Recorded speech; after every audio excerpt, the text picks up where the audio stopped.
Over on the Word Nerds channel, you'll hear all of us say on a pretty regular basis that there is no one right way to publish. When it comes to traditional publishing versus self-publishing, what's right for one writer isn't going to be right for all of them, and I absolutely 100% believe that. But what I also feel and don't always want to dig into over on that channel is that I'm pretty sure self-publishing is right for more writers than actually give it the consideration it deserves.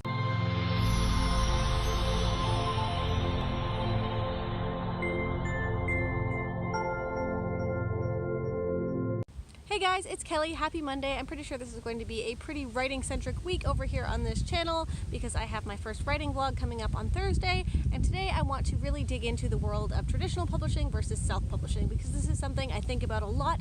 Most of my close writing friends are pursuing traditional publishing. They are trying to get agents and all of that fun stuff. And while I also have some amazing self-publishing friends, I am always surrounded by people who are looking into getting an agent and trying to traditional publish, and I don't always feel like self-publishing gets the fair shake that it deserves. I'm absolutely not saying that self-publishing is always going to be better than traditional publishing, but I do think it is the way that a lot of publishing and writing is going to go in the future, and it deserves more consideration than it's currently getting, because it's awesome.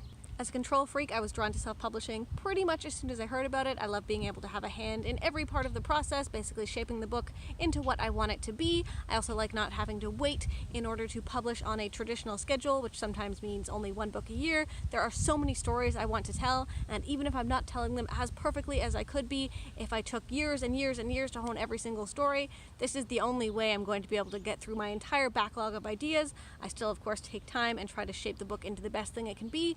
But it's really important to me that I am the one who sets the timeline on how long that's going to take. I decide when it's ready. I decide when I'm moving on to the next book. I think it would drive me pretty much insane having to wait for someone else or just hold my breath and wait for a book to get out in the world when I've already had it finished for a year. That would just be a lot for me to take. So in terms of timing, I also love self-publishing. Now, none of this is to say that I've never looked into traditional publishing, but it's never really seemed right for me. A lot of times I felt like if I ever do pursue an agent, it will be either to expand my portfolio because I'm doing very, very well in self-publishing, or, and this is a big honesty moment for me, so that the people in my life who are more drawn to traditional publishing will take my own books seriously or feel like I'm actually a published author. I don't know. A lot of this is probably in my head. But sometimes it's hard not to feel like those who are all about traditional publishing really do feel like that is the only way to go, that in a lot of cases self-published books aren't real books, that they don't count. It is a very different world, and it's hard to compare the two sometimes because the two worlds don't overlap that much. When it comes to traditional publishing, so much of what happens with your book is out of your control. You can write the book of your heart that you are so in love with that you wouldn't change a thing about, and maybe it's just not the right time, or you don't find the right agent to send it to, and no one ever picks it up, and it will just spend its lifetime in a drawer, even though you have put your heart and soul into this book. That is never going to happen with self-publishing. Even if you do not have a dime to your name and have no graphic skills whatsoever, you can publish that book if you want to. I can't guarantee that anyone's going to sell that book because that is not the right way to go about things, but no one can stop you from publishing that book, and that is really important to me. And I have to imagine that for a lot of people who have really dreamed about becoming a published writer, about having their book in their hands, self-publishing is a way to get through that hurdle, to accomplish your life dream without anyone standing in your way. For me, a big part about how I will define success as a writer has to do with two things: telling all of the stories I want to tell and being able to support myself and my family with my books. That is my dream goal. That is what I am working toward. And I 100% believe that if you do everything right, you are far more likely to reach that goal by self-publishing rather than traditional publishing, because you can just keep at it with self-publishing, stay on top of the markets, keep making your books better, hire the best of the best to help you with covers and blurbs and editing. You are far more likely to hit that goal and being able to live off the income you make with your books by doing all of that than you are by just sending out query letter after query letter and hoping for the best. And I absolutely know that that is not what everyone is going for. Some people do dream of going into bookstores and having signings and being able to do book tours and all of that fun stuff that comes along with traditional publishing. I do believe there's going to be more and more opportunities for self-publishing to go that route in the future.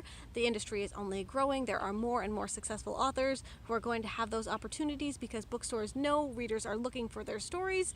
I don't know. I'm definitely rambling through a lot of this. I just think there are so many opportunities with self-publishing, so many things you can do that are inside your own control, and so many opportunities to sell books to readers and use that money to support yourself and to sell more books.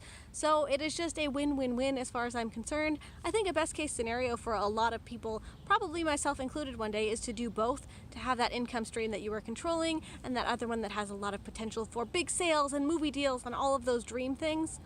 And of course, some of this does come down to how you define your success, because I know it's not going to be the same for everyone. This will probably be an entirely different video, maybe over on the Word Nerds channel sometime in the future. But yeah, after you've written your book and you're trying to decide what you want to do, give it all of the consideration it deserves. Look at both avenues. There's probably other avenues I'm not even thinking about right now with small publishers and all of that fun stuff, but self-publishing is awesome.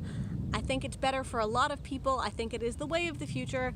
I love it. I will continue to do it and strive to write and tell the best books that I can. And I think this is a pretty good place for me to wrap today. So thank you so much for listening to me ramble. I will be back on Thursday with an update on how all of my own writing is doing. In the meantime, have a good week and I'll see you next time.